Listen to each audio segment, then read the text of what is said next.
Physical refining செய்யப்பட்ட SKM Poorna rice brand oil. இந்த சமையலும் ருசி தேடும் ரகசியம். 20 ரூபாய். ரொம்ப டயர்டா இருக்கு. இயற்கையான டேட்ஸ், பாதாம், பிஸ்தா, கேஷு அண்ட் ஹனி கொண்டு தயாரிக்கப்பட்ட லயன் டேட் நட் பைட்ஸ். பொதுவாக இந்த அரசினுடைய செயல்பாடு என்பது செயல்பாடே இல்லாத ஒரு அரசாங்க. நான் ஏற்கனவே பலமுறை சொல்லி வருகிறேன். ஸ்டுடியோக்குள்ளே நடக்கிற மாதிரி தான் இது நடக்குது. மனிதவள மேம்பாட்டுத்துறை அமைச்சர் பார்த்தா அவரே கையில் ஃபோன்லேருந்து எடுத்து ஒரு டேப்லெட் பொடியை அப்படி கசக்கி அப்படி சாப்பிட்றதுக்காக வச்சுருக்கார் மனிதவள மேம்பாட்டுத்துறை அமைச்சர். இந்த நாட்டில் என்ன நடக்குங்கிறதே நமக்கு தெரியல. கேட்டால் சிங்கப்படை பெண்களுக்கு எதிராக எது நடந்தாலும் நாங்கள் சிங்கப்படை ஆரம்பிச்சிருக்கோம்னு சொன்னாங்க.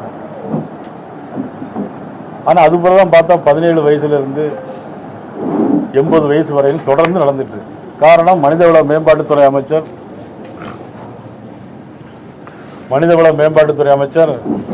பொடியை கசக்கிட்டார். பொடியை கசக்கி சாப்பிட்றாரு. கேட்டால் சின்ன பிள்ளைகளுக்கு 1.5 வயசு குழந்தைக்கு நாங்கள் மாத்திரை கொடுக்கோம், பொடிச்சு கொடுக்கோம் அப்படிங்கிறாரு. அங்கே எல்லா இடத்தையும் தேடி பார்த்தா பக்கத்தில் எங்கேயுமே சின்ன குழந்தைகள் எங்கேயுமே இல்லை.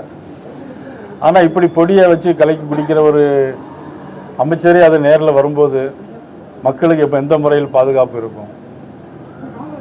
அதனால் இந்த அரசு ஒரு மோசமான அரசாக தான் பார்க்கணும். மத்திய அரசோடு இணக்கமாக அவங்க போன வார்த்தையை நானும் வரவேற்கிறேன்.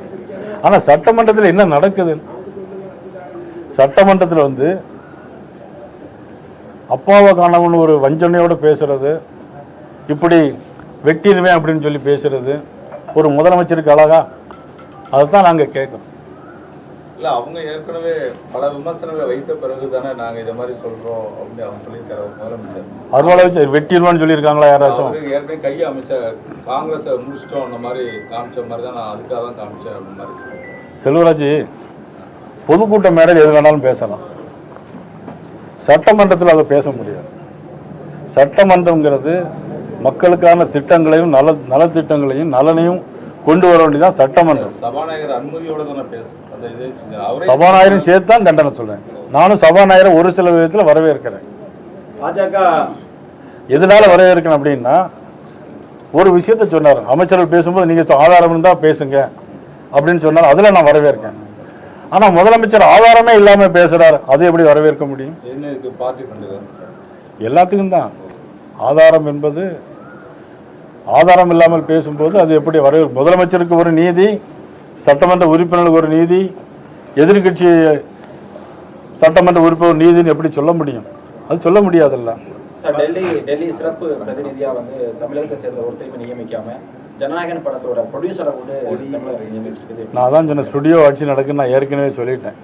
மீண்டும் சொல்றேன், ஸ்டுடியோ ஆட்சி நடக்கும். ஜனநாயகம் படத்தினுடைய ப்ரொடியூசர் கொங்கணி, கர்நாடக மாநிலத்தினுடைய முதலமைச்சராக காங்கிரஸ் முதலமைச்சராக இருக்கக்கூடிய DK சிவகுமாருடைய நண்பன். அவரை தமிழகத்தினுடைய டெல்லி பிரதிநிதியாக போட்டால் எந்த விதத்தில் சரி? ஏற்கனவே மேகதாது பிரச்சனை ஓடிக்கொண்டே இருக்கிறது. தமிழகத்தின் நலனுக்காக கர்நாடகத்தை சேர்ந்தவர் எப்படி போய் பேச முடியும்? இதுதான் எங்களுடைய கேள்வி. எனக்கு ஸ்டாலின் அவர்கள் நெருங்கிய நண்பர் தான், தாவகையிலும் நண்பர்கள் இருக்காங்க.